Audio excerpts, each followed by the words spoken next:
Hello friends and welcome. I'd be lying if I said that this was anything but a half-baked video. Actually, I'm even lying saying that it's a half-baked video because this isn't even half-baked. It's not even an idea. This is a raw video. It's a raw video. What am I saying? I have a long weekend and I have a bunch of blank canvas and I have a bunch of projects that are started. And I just wanted to take you guys along and have a bit of fun and not take life too seriously and get some stuff done. So come on, let's do this. It has been a hot minute since I've done any sort of process video. I think the last one I did was my really big commission. The last video I did was the one of me painting Luna. And if we're honest, I did not paint that much in that video. I added a few little final touches and then said kind of a little, woohoo, look at it's done. And you know what, lately I've just been feeling like there's so much content online about like productivity and how to be the best artist and la la la la. And so today I thought it'd be kind of fun if I took you along. This might be like a full weekend vlog, I don't know, we'll see what happens. And we'll see how much stuff we can get done in the studio and just, you know, like play around, really. Just muck around and have some fun. So recently, I got into my first gallery, so I'm very excited about that. And immediately following, I second guessed all of any of the skill that I've ever had. And I completely spiraled and thought, oh my goodness, what if I never paint a pretty picture ever again? What if they all suck after that and no one likes them? What if no one ever buys my art and everybody hates it and they kick me out, and then what will I do? I mean, honestly, if that happened, worst case scenario, I'll find a way. I'll bounce back. I'll pivot. But I will say, I did get very in my head about it. So I feel like I just need to do a bit of creating. Anyway, so I got some good news. Yesterday, I sold a print, which is always very exciting. If you are a more experienced artist, one print sale probably isn't like something to get all jazzed up about, but for me, one print sale really is something to get all jazzed up about. I have some of my art hung up at my dad's business, and someone came into the shop and really liked my prints. My dad has graciously offered to sell them to anyone who comes in the shop because he is a gem. Because he's a gem and he knows that I need the help. So that was very nice. And then through the gallery, they decided to submit one of my art pieces for this. It's like an online show. A bunch of galleries submit pieces to it. It's their spring show. And this was the first time my art was ever submitted in a show. And I still don't know whether or not the piece that I put in sold through the show or through the actual gallery. But either way, I sold an original through a gallery, and now my art is hung up in some stranger's house, so I'm very excited about that. It's a very new feeling for me. It's quite exciting, yeah. It's like the universe was like, hey, I see you. You are second guessing any of the skills you've ever had, and you might just need a little bit more pep in your step. Then a piece of art sold, so that felt really, really, really, really good. Okay. I just got some primer on that other canvas and now it's all over my fingers. And that is why we wear the paint sweater. I feel like when it comes to my creation process, I am mildly chaotic, which is definitely something I haven't shared here before. I always have a lot on the go.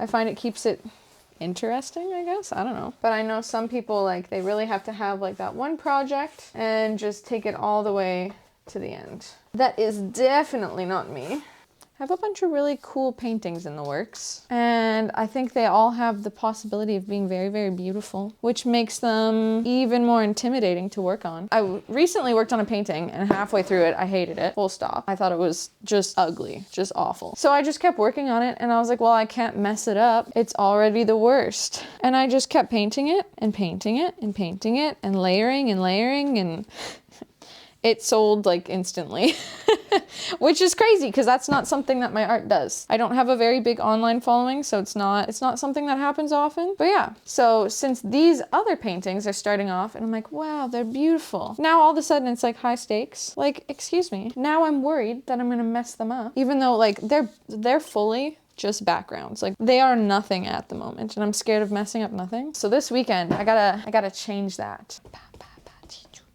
Watching me prime canvas isn't probably all that interesting, but I will show you some stuff I'm working on. Yeah, let's do that. Prepare yourself for some extremely bumpy footage here while I hold my camera. Okay, so this one is 11 by 14, and this one is 10 by 10. This one I'm thinking of putting some pelicans on it, one kind of in the foreground and a couple on a rock in the background I think would be really cute. I have collaged some little flowers, some flowers that I've pressed between books into the piece, and I think it makes it look really cute. And I used a spray paint, and it's given this like really fun, rainy, sandy texture across it, which after you varnish it at the end, it just adds a little bit of pizzazz, okay?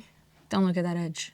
That edge is messy. You don't need to concern yourself with that edge. I really try and get away from the pink in my paintings because I feel like so many of my paintings have had pink backgrounds recently, but I can't help it. Pink, it ends up in the piece. Oh yeah, look at that.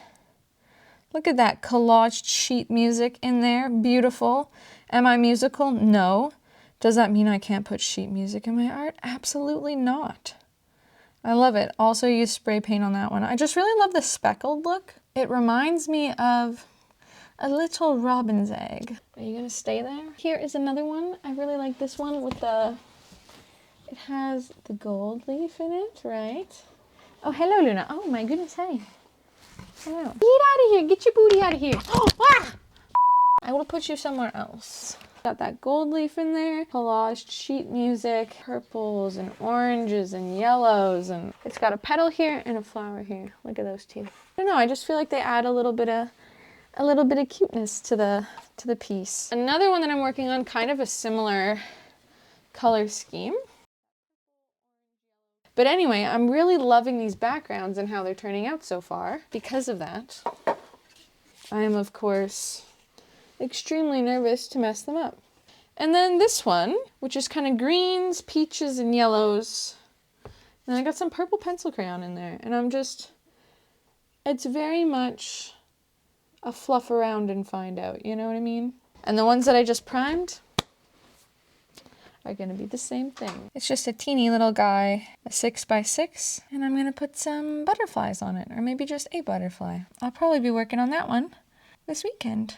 Okay, so here's the thing. My camera died, a mild inconvenience, but this weekend for me, it was the exact thing that needed to happen to kill all of my momentum. So if you thought that I would just charge the thing and get right back into painting, oh, my friend, you would be so wrong. I did not do another lick of painting after this. Now it's 3 weeks later. Here we are. Things don't always go as planned, and I think that's exactly what I want the rest of this video to be about.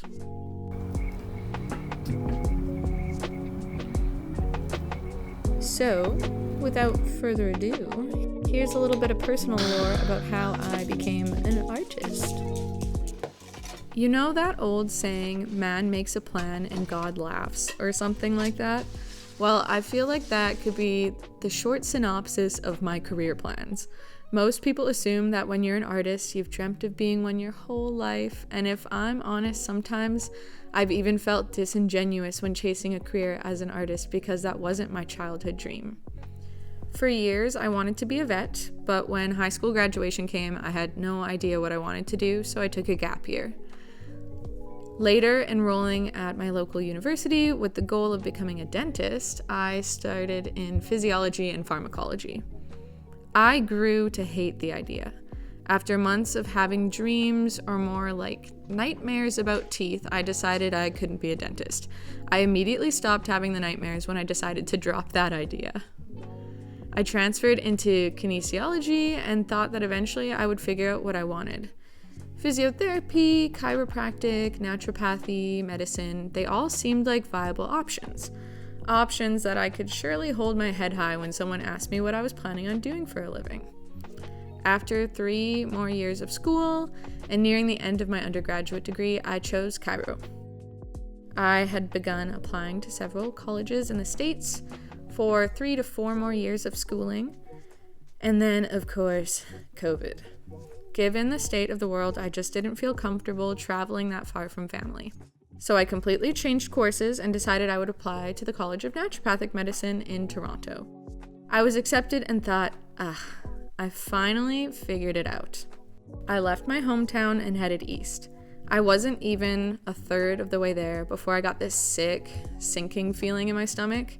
My gut was telling me that this decision wasn't right, and thank God I listened.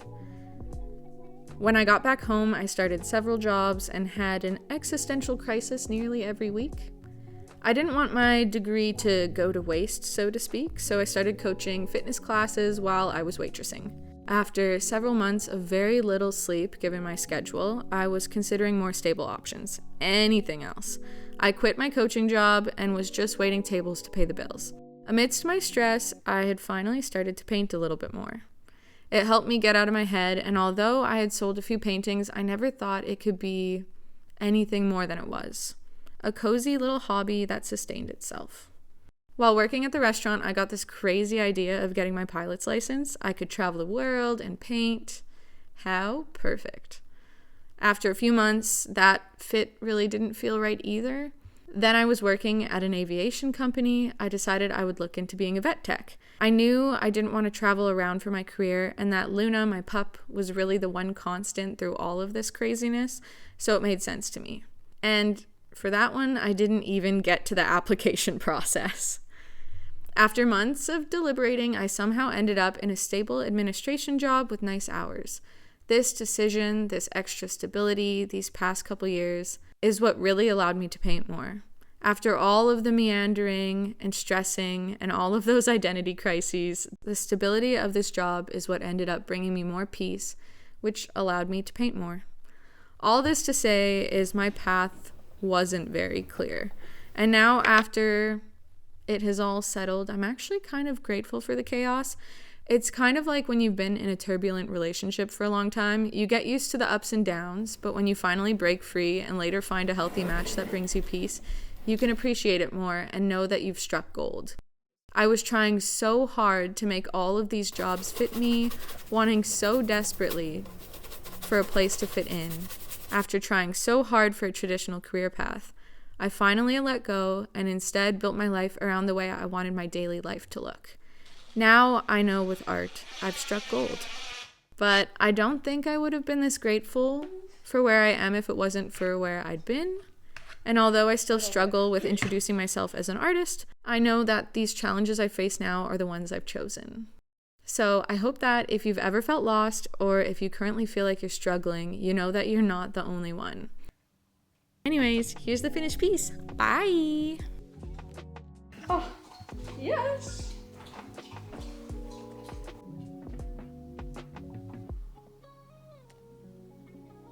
What you looking at? Aww.